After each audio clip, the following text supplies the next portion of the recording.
طيب الأخ الحبيب الذي اتصل من سوريا يقول أدعو الله على بصيرة ويتهموننا بالوهابية. الوهابية أيها الأفاضل ليست حزبا وليست جماعة وليست شرعا وليست دينا، إنما الوهابية منسوبة إلى رجل عالم رباني من العلماء الأفاضل الذين من الله عز وجل بهم على الأمة في وقت في أرض الجزيرة كانت أرض الجزيرة في حاجة إلى عالم رباني يرد الأمة إلى توحيد الرب العلي ردا جميلا. فقام هذا الرجل العالم يدعو الله سبحانه وتعالى على بصيرة، وكثير من الناس لم يفهموا دعوة الشيخ محمد رحمه الله، بل واتهموه باتهامات باطلة، اتهموه أنه يكفر الناس وإلى غير ذلك. ومن جميل ما قال الشيخ محمد بن عبد الوهاب رحمه الله في كتاب الدرر السنية في الأجوبة النجدية، قال: وإذا كنت لا يكفر من يطوف حول قبر البدوي فكيف أكفر من هو دونهم؟ فالرجل لا يكفر إلا إذا أقيمت الحجة الرسالية على الناس، ليس كما يقول البعض بأنه يصدر التكفير إلى كل الناس ويتهم الناس بالكفر. لا والله،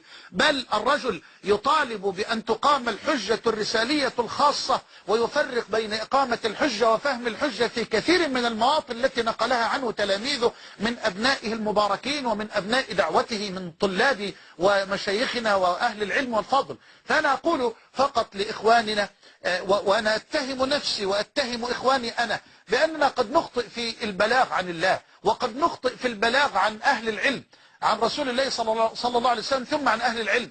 أحيانا قد نتشدد، أحيانا قد نغلظ على الناس، أحيانا قد نقسو، فننفر الناس من دعوتنا، فيتهم الناس دعوة من نذكر الناس بأسمائهم وبدعوة إلى الله تبارك وتعالى، ويربطون بين الدعوة بهذه الشدة والقسوة والغلظة وبين هؤلاء الأفاضل من العلماء الربانيين الذين نذكر الناس بكلامهم.